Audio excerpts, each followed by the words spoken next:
Section 2.4 is titled Multiplying Integers. When we are multiplying two integers with different signs, we need to remember that the product of two integers with different signs is negative.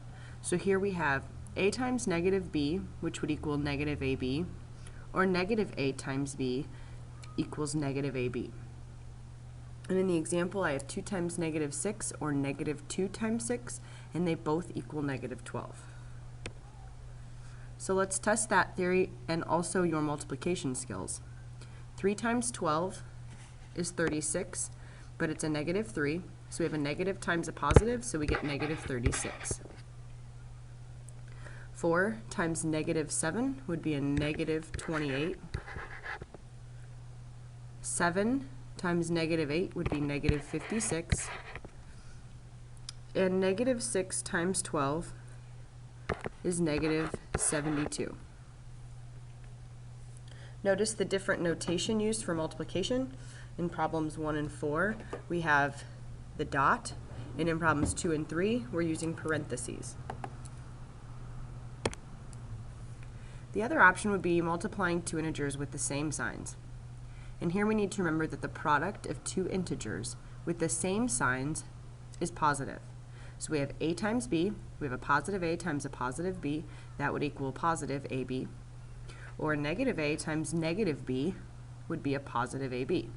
So in the example, we have 4 times 6, or negative 4 times negative 6, and they both equal 24. So again, some more examples. Negative 5 times negative 7 would be a positive 35. Negative 8 times negative 14. If you're not sure, do some side work.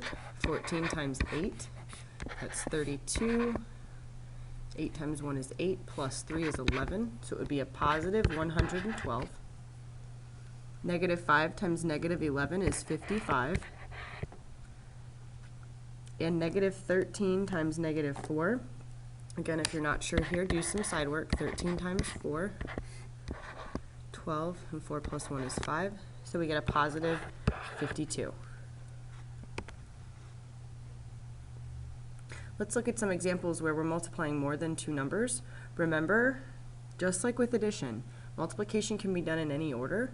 So do whatever's easiest. I will typically just go left to right. So we have negative 4 times 2 times negative 5.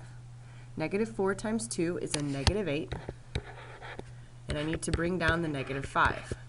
Negative 8 times negative 5 is a positive 40. Similar on number 10. If you'd like to pause the video here and try this one on your own and then check your answer.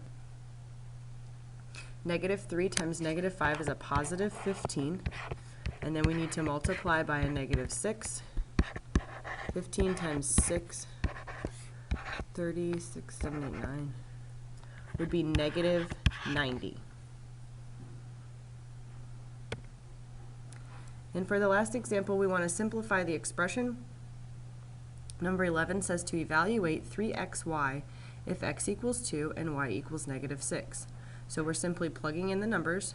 Remember, the operation between the 3, the x, and the y is all multiplication. So if we put in 3 times 2 times negative 6, a lot of times when we're multiplying by negatives, you'll see the use of parentheses so that you aren't confused that it's a subtraction sign. So 3 times 2 is 6. 6 times negative 6 is a negative 36. In class, we'll work on worksheet 2.4.